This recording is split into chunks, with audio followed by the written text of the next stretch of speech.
trucks, and more specifically how to buy trucks, and more specifically than that, how to buy trucks if you live in, call it the Salt Belt.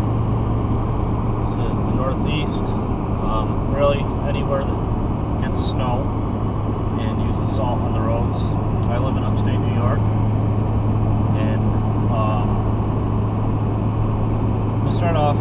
I'm going to mention trucks a lot in this video, just because that's my experience with it. This carries over to pretty much anything, but the reason that I'm going to be focusing so much on trucks is because, and specifically diesel trucks, because a lot of people want diesel trucks that are what they call pre-emissions. So basically anything before 2007, for the most part. That's a huge generalization, but pretty much any diesel pickup made before 2007 they're considered to be the golden years. Like I said, pre-emissions, no DPF, no DEF, none of that shit. So those are going to be your LB7 LLY, LBZ Duramaxes, 736 liter Power Strokes, 5.9 Cummins. I have a 2005 LLY ZF6, and I bought this truck in Texas. And I bought this truck in Texas because, like I said, I live in upstate New York. Upstate New York uses probably more salt than any other state.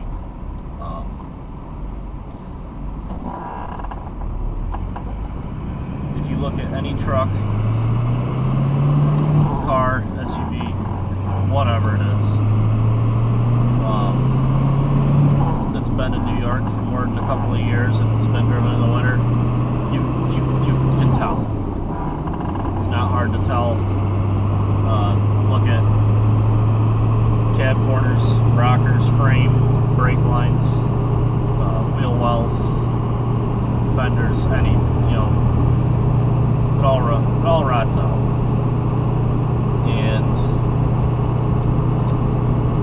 the way to avoid that, in my opinion, the only way to avoid that, and I'll get into that more, is to buy a vehicle from a state that A, doesn't get snow, or B, doesn't use salt to take care of their snow on the roadways.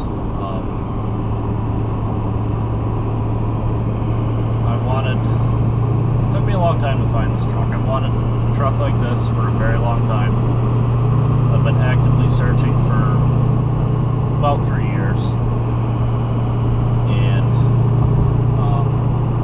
the reason it took me so long is because I wanted a very specific truck and I wasn't willing to settle. I wanted a Chevy or GMC 2500 HD or 3500 single rear wheel.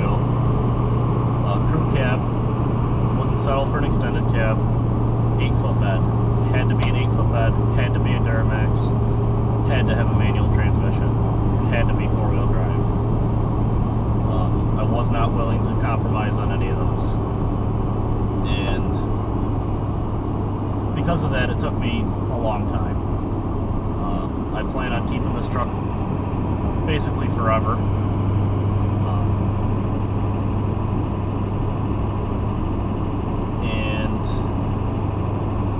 That basically is why I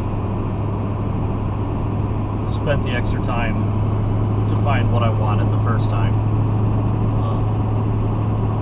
So, first off, how do you even find a vehicle in another state? How do you buy a vehicle in another state? If you watched Mike Street Speed 717's video, he just bought a Corvette from another state. I don't recall what state it was, but his buddy at the dealership found that vehicle for him, and basically because he had the power of the dealership, he was able to pay cash not, you know, he was able to get first dibs on the vehicle, you know, without having to worry about financing and all that. So if you have that ability, which most of you probably don't, you know, you're not good friends with anybody in the dealership, or you're not, you know, buying enough of a volume of vehicles that you can just, you know, walk down to the dealership and say, hey, find me a car and I promise I'll buy it. I certainly am not. So your next option is get on the local Craigslist. Actually, not the local Craigslist. You can go on Craigslist, you know, type in, say, Alabama Craigslist, and it'll give you a list of counties in Alabama, and put in your search criteria, you know, what you're looking for, and you can comb through and find, you know, vehicles that are what you're looking for. And most of these are going to be private sales, which, you know, there's two ways to go on a private, you know, obviously you have dealer and private sale. I'll go into that a little bit. And so most of those are going to be private sale. And you know, the biggest disadvantage to me is, like I said, you got to comb through. You got to separate the wheat from the chaff, find what you want, and you got to go. You got to go county by county, state by state. There used to be a website called StateWideList.com that would basically search through all of Craigslist, and all your results would be right there. But that's no longer available. So that brings me to your third option, which is what I did, is get on a car buying website. I used Car Gurus because it seemed to be the easiest to me. What the hell is the other one? Auto Trader is another one. I didn't really have a lot of luck with Auto Trader. I found it harder to use. And with Car Gurus, it didn't cost you anything. And I was able to, you know, download the app and save the search. You know, I was obviously looking for a very specific vehicle, so it would take you go in there, it would take a couple of minutes to put all your filters in and whatnot. And so I was able to save the search, and every time just go back and click on it, and it would bring up, you know, everything that was applicable, which for a long time was nothing.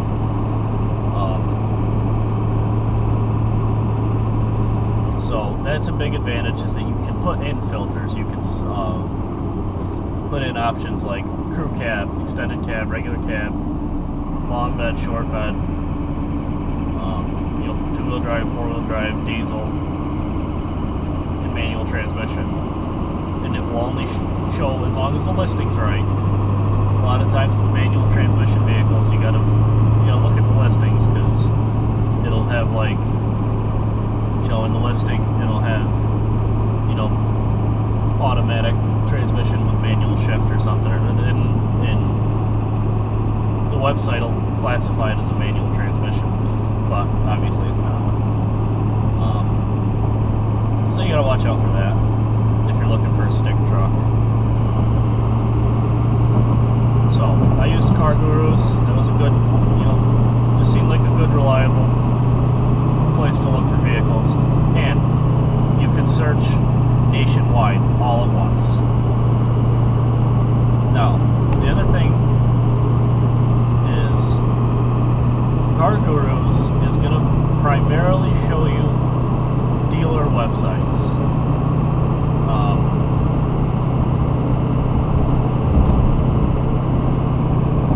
It's going to primarily show you dealer listings, which is what I ended up with. Now, the advantage to going dealer or private party, you're going to be able to, you know, more often than not, if the guy's owned the truck for a while, he's going to have service records, he's going to be able to tell you everything about the truck. what's wrong with it, what's been done to it, what's, you know, where the scuff in the carpet came from, and, you know, just, you know, everything about the truck. If he's owned it for a long time, and if he's telling the truth, that's an awesome way to go.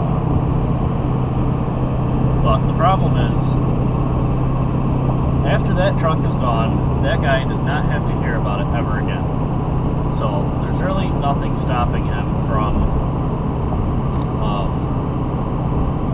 basically bullshitting you. And if you're going to be driving a vehicle, you know, a significant distance, say you're driving it home like I did, that could be a big problem. If you run into mechanical issues halfway home, that's a serious problem. That costs you a lot of money in tow bill and repair that you did not plan for. Because the guy told you it was a good running, driving truck. The dealer, on the other hand, I had no service records whatsoever of this truck. It looked like it was in good shape, and it was. You know, they weren't hiding anything from me.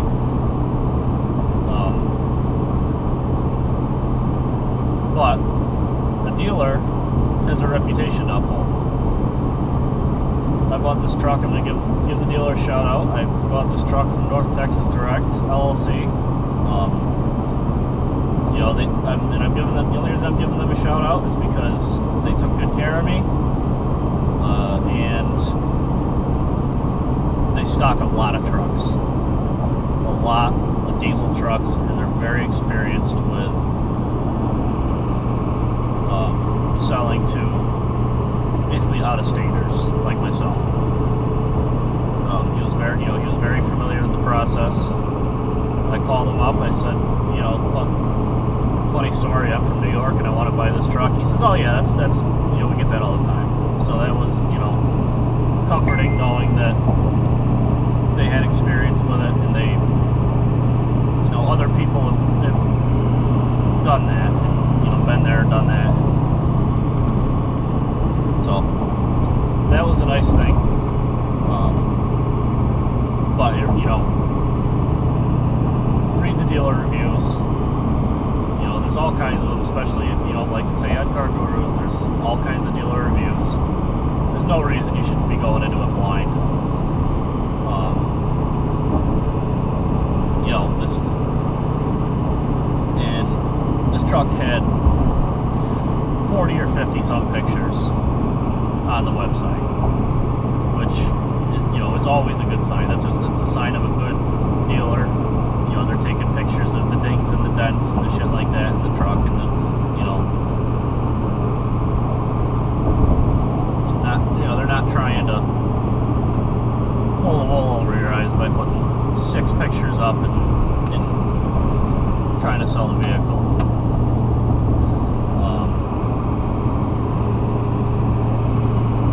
The other thing is, if you are buying from a private party, and a lot of times you'll find that the truck has bigger tires, different wheels, exhaust, tuner, you know, what have you. That is never a good sign to me. And you can get trucks like that from a dealer too. But it's never a good sign to me when I see shit like that. Because it's a sign to me that the truck was beat. Not saying you can't put wheels and tires on your truck because, you know, you like the way it looks and just, you know, drive it like normal. But the majority of people don't. And you don't want to buy a truck that's been beat already. You want to be the one that's going to beat the shit out of your truck, not the guy before you. You want that truck to give you a lot of long, hard miles, if that's what you're going to, you know, if that's how you are. If you're, I'm that way. I drive the shit out of this truck. But I want to be the one to do it. I don't want the last guy to have used it up and then try to pass it off onto me. So this was a bone stock truck with the exception of a gooseneck hitch in it. This is a clean one-owner truck. that's got a lot of miles on it. And I'm going to talk about that a little bit. But I'm not scared of miles. People say, you know, I bought this truck with 261,000 miles on it. People say, well, that's a lot. Yeah, it is. But, and I keep saying this, it's not rusty. It's a lot of miles, but it's not rusty. I can fix mechanical problems. I don't care if, you know, I've put 12,000 miles on, 12,000 miles on this truck already. And I've had very minimal issues. The thing runs like it's like a top. It doesn't leak or burn any oil. And, you know, I've just, you know, it's a good truck.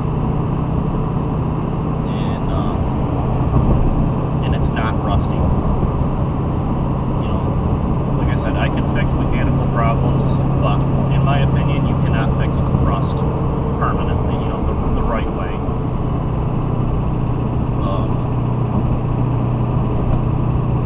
Because yes, your cab corners, your box sides, rocker panels get rusty.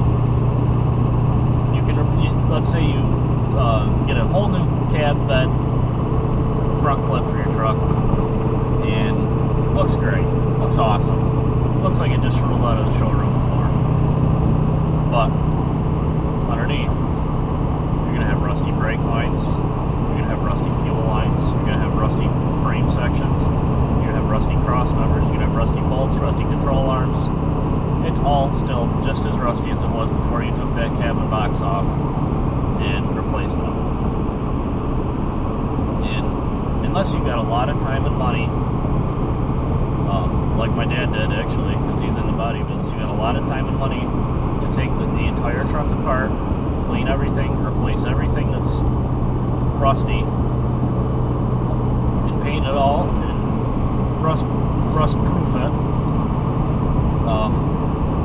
You're not going to fix that.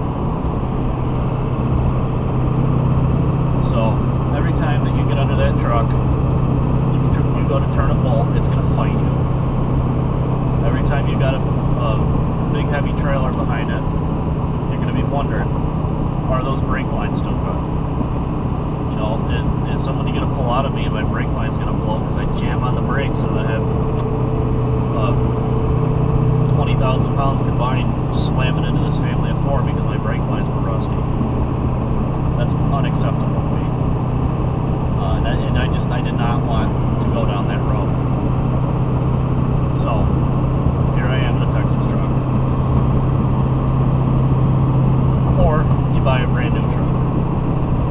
Which goes back to our same point of diesel exhaust fluid, diesel particulate filters, and the curse of the automatic transmission, which autos have gotten better. They're actually, you know, they put really good transmissions in trucks now. You know, there's really nothing wrong with them. I just don't like them. You know, I prefer to drive stick. And so, about a 14-year-old. So, the other thing that people say is, when I say, I bought a truck in Texas, I'm going to get it next weekend. They say, oh man, Texas, you must have got a really good deal on it. I say, no, not really, it's just not rusty. And I give them basically the same spiel that I just gave you, but you know, a shorter version, because most people just honestly don't care that, you know, that you just bought a truck in Texas. They don't get it, they're not like us. So they don't understand the whole, any of it really. So, they say, oh man, that's going to cost a lot to get back here, isn't it? No. Like I said, I live in upstate New York, and I got this truck from Texas. It's about a 23-hour drive from where I live to where I bought the truck. And here's how I did it. I rented a car. A buddy and I had Friday off from work. We left early Friday morning, like, I don't know, 4 or 5 o'clock. Yeah, it's not really that early. You know, early Friday morning, 4 or 5 o'clock. And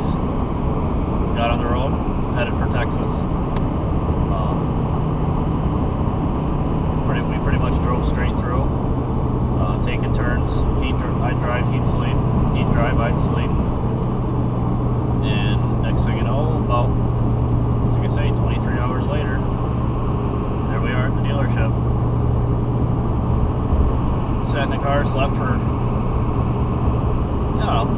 4, 5, 6 hours. Dealership opened up at 9. We went and got a couple bagels, a couple coffees. Did some paperwork. Checked the truck out. Everything I hoped it would be. Turned back around, got right back on the road. We didn't stop and stay in a hotel. And we were home by Sunday afternoon. Ate when we wanted to eat. Pissed when we wanted to piss. Got coffee when we wanted coffee. Got fuel when we needed fuel. And pretty much went the whole way home without any issues at all. So I rented a rental car from Enterprise for I did get a little better deal on the rental car because my brother-in-law's in the rental business. Got a little better deal on that. Paid about $120 for the rental car, and figure another $75 or $100 for fuel to get down there. And I wasn't keeping great track, but I figured between $200 and $300 in fuel in the truck to get that. So, figure $500 for the whole deal, travel-wise. Food, I don't count food because you're eating whether you're home or away. So that's negligible. So, no, it really doesn't cost that much to get a truck home. Assuming it's a running, driving truck that you feel like you can trust to get you back. If you're nervous about it, have it shipped. I really cannot speak for what it costs to have it shipped. Or if you have access to a truck and a trailer, or somebody you know has a truck and a trailer, hey, do it that way. Do the same thing, ixnay the rental fees, add a little more fuel, and Bob's your auntie. Do it that way, and then you don't got to worry about your brand new truck, not brand new, but your brand used truck breaking down halfway home because there's something you didn't know about. So, Texas also. People say, is there a state that's better than others to buy from? Sure there is. They all have their, different states have their pros and cons. Like I said, the whole idea is to not buy from northern states because we're trying to stay away from those. And so you're going to be looking at your Carolinas, Texas, Nevada's a good one.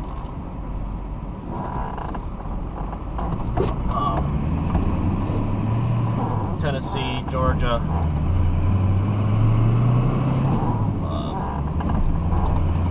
And I'm not going to go into specifics. Any southern state. California is a good one. But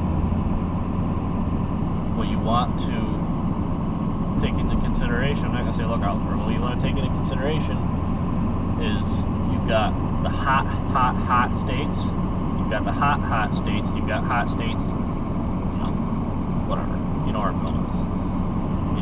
Different states, all, southern states are hot compared to us northerners. We ain't used to that. So, not only are we not used to that, but a lot of plastics and things like that. Like if you look under this truck, under the hood especially, a lot of the wire loom is cracked and broken off.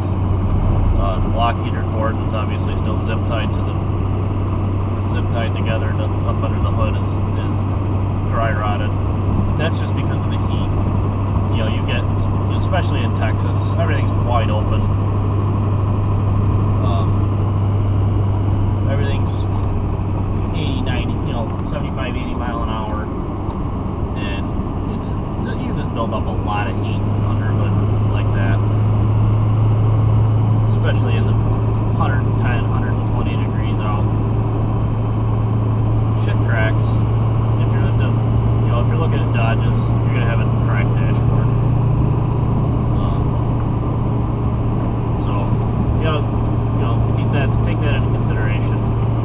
Texas also, a lot of people don't know this, Texas gives you, if you buy a vehicle and you live out of not in Texas, they give you a 60-day temporary